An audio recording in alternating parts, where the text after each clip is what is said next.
Hi guys, thanks for joining us. We'll be with you in a couple of minutes.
Hi everyone and welcome to Sky Betting and Gaming's Virtual Career Spotlight.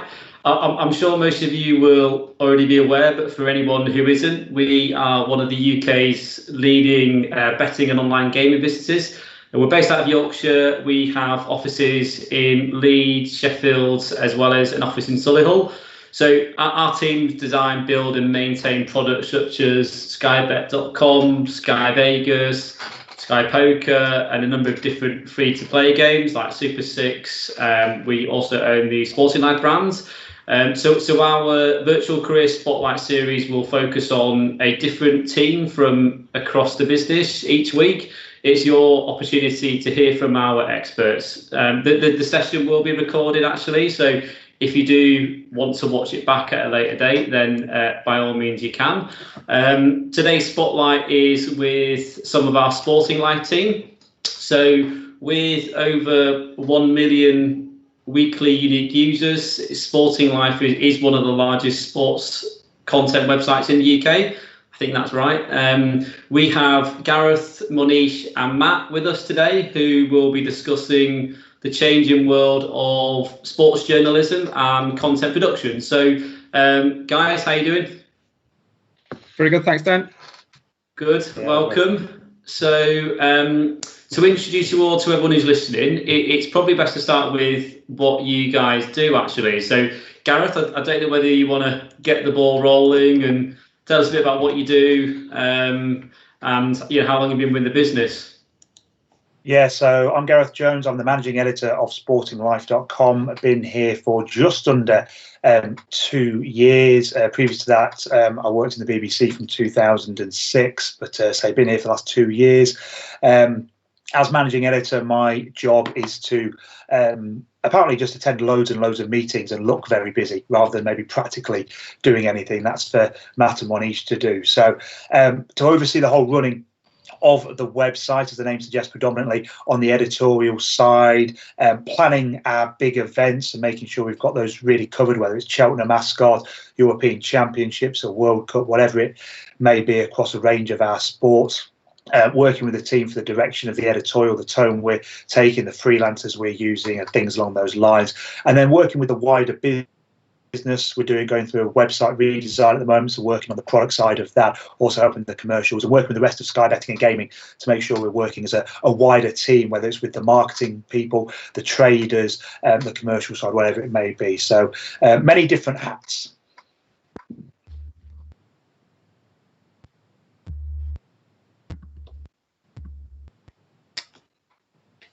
I'll pick up the thread there. Apologies. I'm Matt Brocklebank. I'm one of the horse racing journalists on the Sporting Life team. I I mean, I use that term quite loosely, I suppose, as it's a pretty broad role, as Gareth was suggesting there, ranging from sort of all sorts of things, sourcing our own news stories in a more traditional journalistic sense, right through to broadcasting via our video and audio channels. There's loads of other elements to my job, all thrown into the melting pot as well.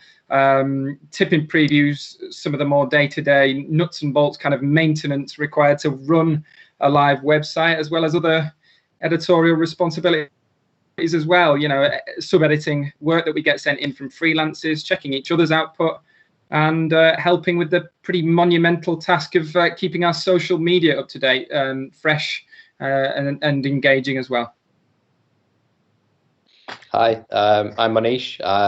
I'm still relatively new, as I started roughly a month before lockdown. But my role here is the lead multimedia producer. So I'm the driving force that leads all things multimedia. So that could be filming an interview with a jockey or a footballer, to designing and creating graphics, or looking at ways to improve our Instagram and other social platforms. So it really is fun, because it's every day is different. I suppose it is with any job, but it's certainly not repetitive. But I make creative ideas come to life, basically. With my team, we sit down, we look at opportunities to provide our audience with multimedia content. So we're not just a website based on articles. We want to provide more of the creative sort of stuff. And I suppose my job now is to come in and expand that further, and put our heads together with our teams, and get out there with our contacts to see what ideas we can bring to life and put on people's screens. We want people to come to us for, let's say, short documentaries, not just for betting tips or to read an article on our website. So yeah, that's basically what I do. Cool, cheers guys. So in terms of, you mentioned sort of engaging content, how's the lockdown impacted the team, and what have you done to help keep our customers engaged? Matt, Monish, I don't know whether you guys want to. Yeah, I'll answer that, Manish, if you don't mind. It's been interesting time. You know, it's been pretty interesting for everyone, hasn't it? And a challenging time, but we all love a decent challenge. I don't think we'd be here in this business if we didn't want a challenge. I think what you've really seen is people in our team and across the business as well rise to the occasion.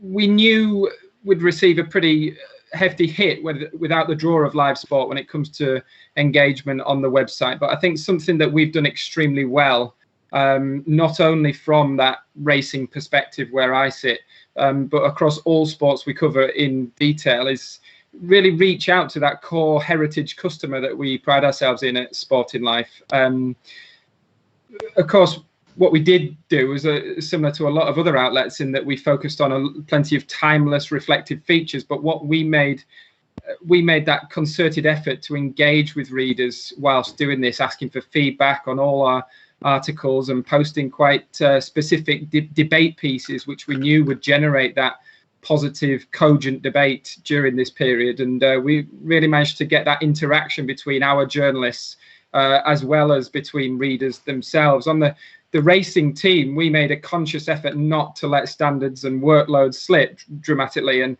while everyone was had their own individual circumstance, which did make certain things tricky, another major positive to come out of it was, while we knew that the delay in racing was going to be a real blow, we also knew it wasn't going to last the whole year. And that allowed us to get even more content ahead, certainly of the 2020 flat season. None of us were quite sure what that program was going to look like when the restrictions were going to be lifted. But what we did know pretty well was that racing was going to be among those first out of the blocks when sport was allowed again. And in the end, we wound up with one of the best pre-season packages we've ever created, to be honest. And I just hope Gareth wasn't looking too closely, as expects the same next year, as it'll be quite hard to replicate, I suspect. Is it good to have racing back then, Matt? Absolutely fantastic. I think that's the thing for anyone who is sort of entrenched in the sport of horse racing. It really does roll on so quickly, and the narrative throughout the year is what keeps you coming back. And without it, if you've lived and breathed horse racing for as long as I have. So I worked actually at the Press Association prior to coming here. I've actually been with the business for coming up 7 years now, and I spent around 6 or 7 years at the Press Association as well. So I've been very much I specialised quite quickly, put it that way, coming out of university with a fairly moderate English language degree. But I put that sort of passion for horse racing and that one skill that I had at the time of writing and editing to use and work through that way. But yeah, when you've been in racing for so long, to not have it for several months knocks you back a little bit, knocks you out of that system. So it's fantastic to be up rolling again. Yeah, good. And how about you, Manish? In terms of, sort of multimedia, how have you found the challenge of keeping customers engaged week to week? So for me and my sort of creative team, which there's probably 3 of us, all video shoots have obviously come to a halt, which has obviously massively affected and changed our workflow. We're no longer getting out there and filming interviews and covering sports like we did, but we still are providing video content, however, as we are getting some pretty high profile names through interviews on Zoom in racing and football. We also have access to previous football highlights, which we've been creatively using to keep people interested and keep their sporting brains ticking. Obviously, there was no football for a while, and people needed something to keep that going and keep themselves fulfilled. And we've also been filming a quiz, which a member of my team filmed himself at home, and I basically added all of the motion elements. And we put that out across our Instagram platforms as well, and we got some great feedback of that. A lot of people interacting. Other things, we've been able to do our work on our brand. As Gareth said, we are working on a rebrand at the moment. We've been working on brand awareness and creating guidelines on how to execute things going forward, but with much more planning. Now we have this time and space. So yeah, it has changed quite a lot. It's given us a good chance to think outside the box and think about things you may not have considered before, like what else are the audience interested in if you take away a sporting competition, for instance.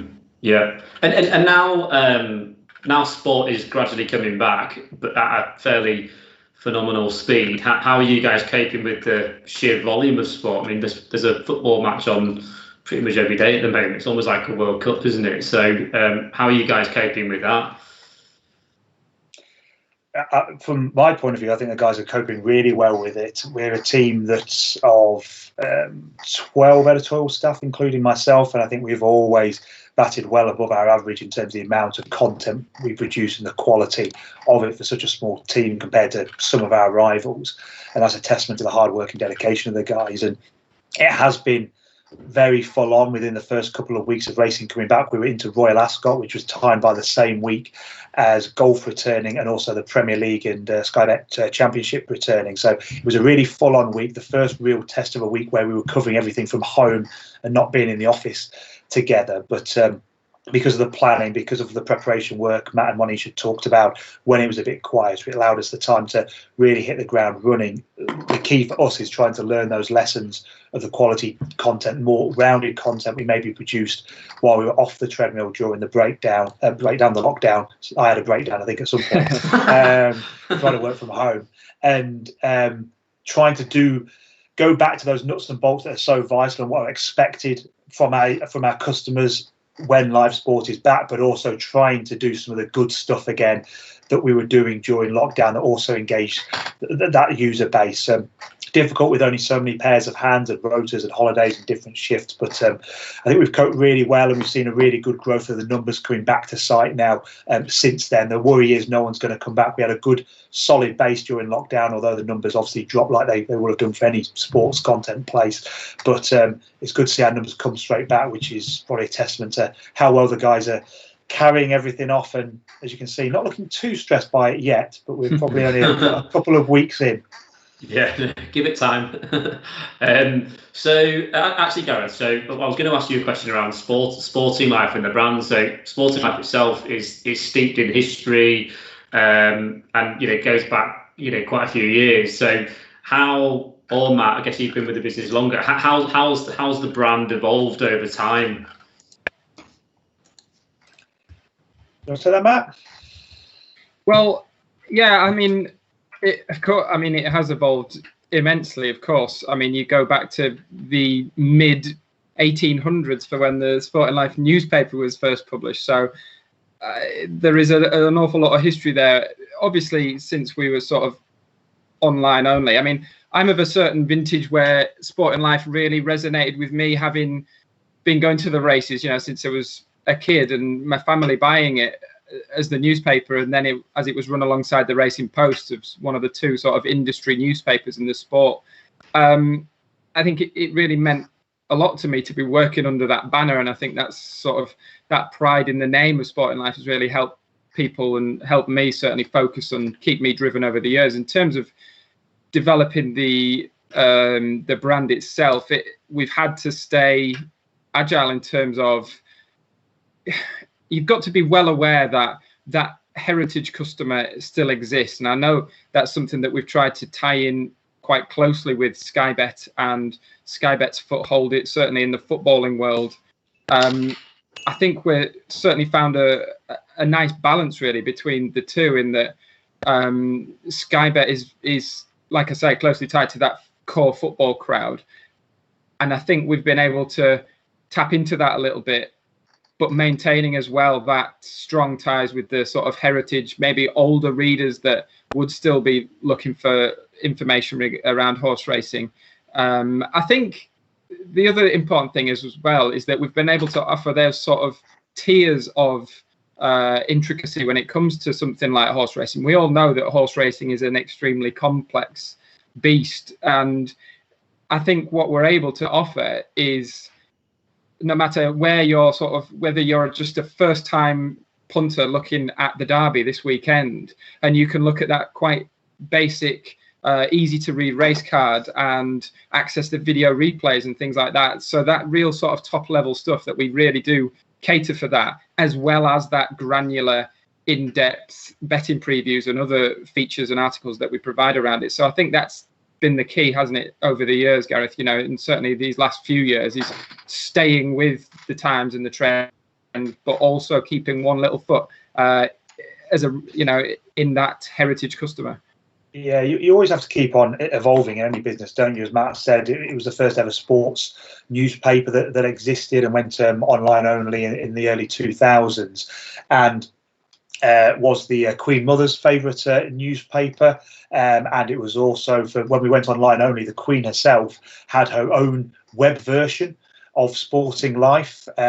So obviously it's evolved as papers have become more challenged, and so many newspapers we see struggle these days, unfortunately, and Sporting Life was kind of ahead of the curve of going online. And now it's understanding that as important as websites are and people get information there, understanding how social now plays that role. And for so many people, they get their news or find out about various websites and other media content through social media, and that's where the website now has to have that kind of social background to it, and the AV side, whether it's podcasts and videos that Monish was talking about. And that's how you continually have to develop, and as Matt says, get that balance between the people that have been loyal to us for many, many years and attracting that new user base, whether that's the content we write, how we write it, and the sports we cover. So we've always been known for horse racing, now there's been Sporting Life. Football is that kind of close second, but finding different markets such as golf we're very big for, finding niches bizarrely like race, like darts and snooker and cricket, and finding our niche again really, because we've always been historically sports news, but obviously BBC do that very well, Sky Sports do that very well, and have bigger staff, bigger access. So where do we find our gap in the market, in a very changing market? And that's much more down now the sports analysis and insight, and obviously the betting insight as well. And that's where we've kind of positioned ourselves, and that's evolved over the years as well. Mm-hmm. Yeah, good. And Matt, actually, you're obviously hugely passionate about racing itself. So how, you know, what keeps you engaged in, you know, horse racing? What are the main challenges, or how's your role changed as a racing journalist over the years? Yeah, it's an interesting one. Like I say, I was with the PA for several years, and strictly from a journalist perspective, the role has changed an awful lot. Certainly from a reporting point of view as well. Whereas 10, 15 years ago, you'd sort of go as a journalist, you would be expected to go to the race meeting, file 700-800 word review of the day, and maybe that was about that. Now it's very different. Fewer people are sort of consuming racing content that way, and we're well aware of that on Sporting Life. We've got to be realistic, really, and just sort of face up to the fact that if people want to know what happened at a race meeting on a given day, they can, like I say, use our free replay service. They can source the finish of any particular race quite quickly on social media, you know, right after it's finished. So reports as such have become different. They've become punchier, shorter, obviously, and people, we sort of use the reports, I suppose, in a way to sort of point people in the direction of our other features and services, with a lot of the focus falling on pre-race features. Certainly on the racing side of things, we want to be providing that sort of holistic view of any given race, of any given sort of major meeting. So we supplement all the facts and bare form, like I was saying, with the through the race card, with that engaging content, podcasts, video analysis, quotes from all the key people closely involved in any big race. That is on top of that sort of in-depth betting preview as well, that for the more initiated racing fans. But like I say, it is a broad role, and we've got to keep moving all the time. But if the passion's there, and it shines through in everything you do, doesn't it? And hopefully that's what we're aiming towards. Basically, you've got to be up for anything if you're working on the Sporting Life team, because as Gareth says, we're sort of a lean team, and we do turn our hand to just about anything that's going to create that buzz, create that interest. Yeah, good. And Manish, how does your role differ from the multimedia perspective? And I guess what interested you in, actually, I guess you're relatively new, so what interested you in the lead multimedia producer role when you joined Sporting Life? So my role, although has been based at a desk for a few months now, usually it isn't. And usually I'm drifting between sort of the racing team, the football team, and all of the other teams on Sporting Life, and seeing how we can bring creative ideas to life. So as I was saying earlier, for me, every day is different, and it's really fun because I get to bounce between these certain sports and certain teams, and we tend to, well, I really like to get out there and film these sorts of interviews with people I've never met before, some of them, and that's really fun. Sorry, your next question was? Yeah, what interested you in the role in the first place when joining Sporting Life? So I used to work at DAZN for Goal, and my role there was multimedia producer. And this was a step up for me, which was very attractive to me, obviously, because it allowed me to develop myself as a person and professionally as well. Good. And obviously I have an interest in sport, which helps. Yeah, I was going to say, what are the most challenging sports to film? For me at the moment, I'd say racing. Right. We've not done much filming, but it was fun going to Cheltenham a week after I joined the business. But I knew none of the horses, none of the trainers or anything, so that was all new to me, but very exciting. Yeah, good. And I guess not everybody knows that Sporting Life is part of, sort of the Sky Bet business. So, but it's obviously one of many brands within the Sky Bet group. So, how do you guys work alongside SBG? What areas do you work together on, Gareth or Matt? Or I guess Monish, you're relatively new, so I'll let you off on that particular question. Yeah, I mean, obviously one of the great things that I've really liked about working at Sky Betting Gaming is just how well on the whole different departments work, and it is a real big team effort, all driving towards one goal, and how happy and helpful everyone is to try and help each other out, as much as we're all guilty of sometimes getting in our own bubbles and getting focused. There is that wider working relationship within departments, and I think Sporting Life, it probably is underestimated sometimes within the business of, we probably work with more departments than many others. Where you consider, we work with the trading team when we're writing our betting insights and our pre-game or pre-race analysis, whether that's just looking at the latest odds or how odds have changed over a football season, or getting a price boost, or putting an accumulator together with special price boosts with Sky Bet. working with the marketing side and putting Sky Bet's or now Paddy Power and Betfair's offers into our editorial, and work with them promoting their advertising as they see fit and as we need. We do a lot with ITV7 and Super 6, providing content for them and also publicising those. We work with the Sky Bet content team a lot. We share a lot of our talent, our camera operators, our presenters, and we put a lot of share a lot of content between the two of us out there, whether that's from racing, football, whatever it may be. So we work widely across the business very effectively for the benefit of all, really. We get a lot of good content on Sporting Life through working those other channels, and we provide an awful lot of really strong content for elsewhere. We are the content provider of the whole kind of Sky Betting and game business, and we're one of the more public-facing areas of the business. Obviously, everyone knows who writers like Matt are on site, so yeah, we're kind of the public face of it. So one, that means we have to behave very well, but two, it kind of just kind of lets us give that avenue for Sky Bet as a sports content website that maybe they can't always get as a betting company. Mm-hmm. There's another sort of interesting dynamic there as well from my point of view as a racing tipster, that the absolute last thing we want there is a conflict of interest. We have to maintain in terms of that link between Sporting Life and Sky Bet, who are offering online odds. We have to maintain that level of impartiality. I think that's really important to stress. So we do work closely with the traders, but certainly myself, I like to keep a respectful distance at times, certainly when it sort of comes to informing people about maybe the mistakes that they've made or where they've underestimated a certain horse's chance or something. But yeah, I think that's quite important to stress as well.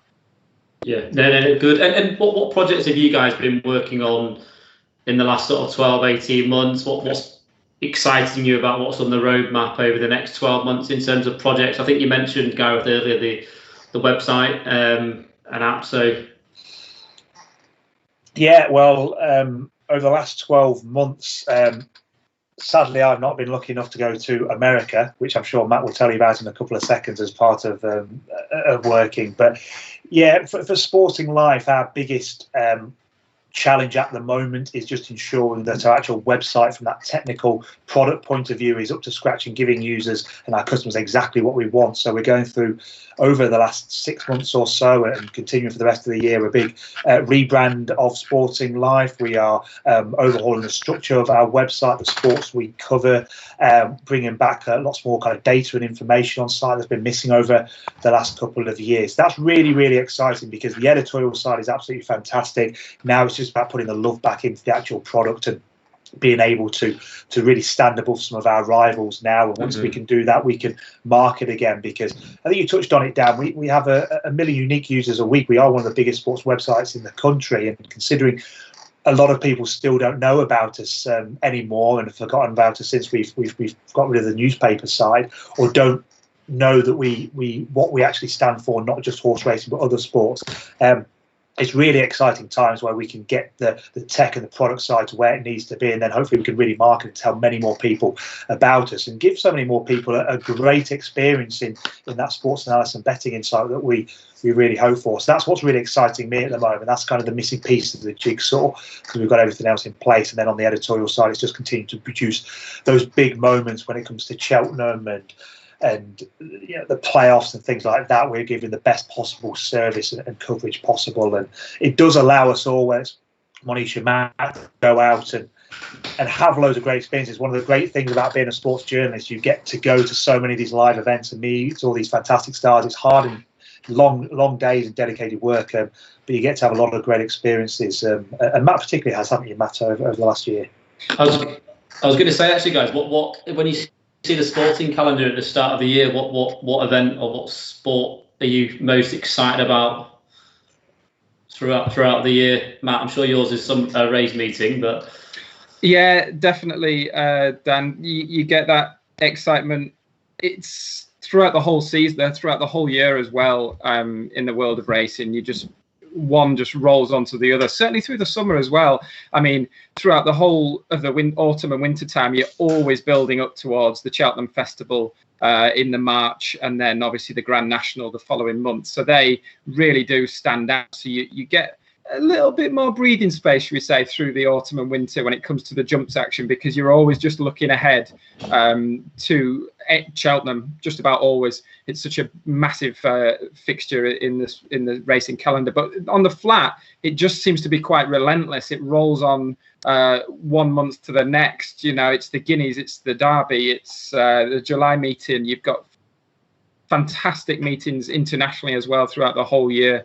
All the way through. I mean, the Sky Bet Ebor means a huge amount to a lot of people. Obviously, in our area, working in Yorkshire, York Racecourse is such a popular place to go, and obviously the Sky Bet Ebor, with our backing as well, has become a really massive focal point for us towards the end of the summer. But yeah, I mean, Gareth touched upon it there in terms of opportunities, and certainly something that stands out for me is being able to work at the Breeders' Cup. I mean, I wasn't born into horse racing like a lot of people that work in racing were, but I did grow up on a little small holding around horses, and that is where the passion lies. You know, I genuinely consider myself so lucky to be able to work in this sport that is a true passion of mine, and I no way ever thought I'd find myself working at the Cheltenham Festival or working out at the Breeders' Cup in California and interviewing people that were kind of genuine heroes of mine as a kid growing up in Cumbria. But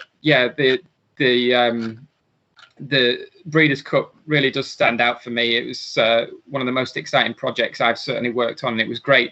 Went a couple of years ago in 2017, and then went again in 2019. That's early November, but it's very much the Americans like to call it the Thoroughbred World Championships. I think that might be a little over the top, but it's certainly from a European perspective, but it's a worldwide meeting and unique in so many ways. It really is a fantastic thing to be part of. It'll be interesting to see if we're able to travel to the East Coast this November, but there's loads to look forward to aside from that, certainly. Yeah. Like I say, the Sky Bet Ebor stands out. Yeah. Oh no, it sounds amazing. It's fingers crossed you can go out in November again. And Manish, just in terms of your background, then, so it sounds like Matt sort of fell into his role to some extent. But how did you get into content production, and what advice would you give to someone who might be interested in, I guess, forging a career in multimedia? So I sort of started my journey when I got my first mobile phone with a camera, and I used to film music videos, and that's how I developed an interest in media production.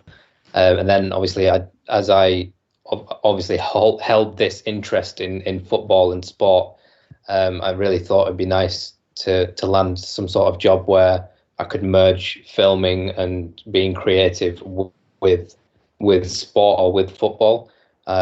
Anyway, years went on, and I went to college, did media production. I did 3 years at university studying contemporary film and video. And it took me about 2 or 3 years of just getting in people's faces and doing every odd job, every editing and filming job that I could, to really build my portfolio. And I think that's really important, is you need to really do your homework and get out there and have as many experiences as possible, and that I feel that really helped me, and I had a strong portfolio going into the job at DAZN with Goal, and I feel like I didn't leave them with any option but to say yes, really. So the first thing is really you should love what you do, and it's important to have a genuine interest in what you do in any career. And I'd say do your homework, be inspired by everything. So that could even mean looking at your competitors, yes, mirroring what they're doing, but always add something unique that is yours, and always look at what else you can offer to your role and to the business or to the field that you're in. Mm-hmm. Yeah, good. How about yourself, Matt? What advice would you give to someone wanting to get or move into journalism? Yeah, it's a good question, is it? I think honestly, if you have a genuine passion and enough of that work, the right kind of work ethic, then you can produce engaging content. There's a bit of danger around anyone now with a mobile phone and posting stuff on Twitter thinking that they are a journalist, and I get that in a way, but because people love to see and hear and read other people who have enthusiasm, and that love of something will it will shine through as long as it's real, and that's the important thing. I think you have to be in it for the longer term. I think if that passion isn't genuine and isn't real, you might not last as long as you'd hope. So I think the one piece of advice I'd give to anyone, and especially young people who may be looking to sort of get their career started, is to latch on to someone who knows more than you, and respect that fact. I think that's sometimes overlooked a little bit, isn't it? Just keeping a more experienced person close by will, without fail, help you develop. And not only do you sort of learn the tricks from them, but you also learn not what to do, and some of the things that they do wrong. And like Manish says, always put your own little twist on it. Look, instant success, we all know it's extremely rare. And if you do want longevity at something, then prepared to sort of play that long game. It's the oldest trick in the book, isn't it? But there's no shortcuts, to be honest. Trust yourself, trust your work, and work as hard as possibly can. It's very sound advice, man. And Gareth, so I mean, we've obviously worked together on recruitment over the last sort of 18 months or so. But what advice would you give to someone who would potentially be looking to forge a career within sporting life? And I guess the question is, how important is sort of gaining practical experience versus qualifications? So I think that's quite often the battle, particularly when you're first trying to move into this industry. Yeah, I mean, the simple answer is get as much of both as possible, because that'll always stand you in good stead. And I know certain places doors will only open if you do have a media or journalism degree, and I would say go to university and get that if you can. But it is always vital to get as much experience as possible, whether you go to university, do an academic side or not. I went to a university, did a very practical journalism course, so I came out not just with a bit of paper saying, yay, I know journalism. I had a show reel to show potential employers, and when I got the opportunity to go in, I could TV and video edit and write. So it helped you hit the ground running. As an employer now, yes, of course, I'll look at the education side, and if I see you've studied media or journalism at university, or it shows me that you have had a passion for it and a plan for it for a long while, which shows me you're committed to it, rather than thinking, I'll just give this a go on a bit of a whim. But what I will always look at is the work experience. The more work experience I see on there, the more likely I am to invite you in for an interview or a chat, because it shows me that you have the practical skills, you have the experience, and you had the dedication to use your own time to get that experience. And while it is harder to get into places like maybe Sporting Life or Sky or the BBC these days, because they're all local papers, it's a narrowing field, you do have that wide opportunity to write your own blogs, create your own podcasts, your own videos and YouTube channels. There's new ways of giving yourself your own experience, which is I would always recommend to do, because that just gives you a show reel. So I can look straight away and I can read your writing and go, yeah, you can write really well, come and have a shift, or yeah, great presenter, come in and do something with us. So get as much experience as possible, do as much practical side as possible. And as the lads have touched on, attitude is absolutely the big thing. This is a great job, but it's an incredible hard job. You work incredibly long hours, always over shift, lots of traveling, standing around waiting for people, having to politically balance what you do between building relationships and doing your job honestly. It's not always a glamorous job, but you love it if you do it. And it just comes down to education and hard work. Matt does his 10-hour shift and is packing up for the day, and then a jockey retires. He has to get back on shift and do that work. Monish might finish for the day, but then all of a sudden an extra video comes in. He needs to log back on and get that done, because it has to go out that night. We have to react to those stories. So get the experience, but also have the dedication. It is all about who wants it more. It really is. Yeah. Okay, good. No, thanks for that, guys. I actually think that's it from me, actually, in terms of questions. So you're off the hook. And actually, Gareth and Manish are actually on annual leave today. So thanks for doing this on your day off and answering the questions. So as I mentioned before, this is being recorded. So if you have missed anything or want to rewatch, then the option is there. But guys, thanks very much for answering the questions. No, thank you. Cool. All right. Thanks for listening, guys. Cheers.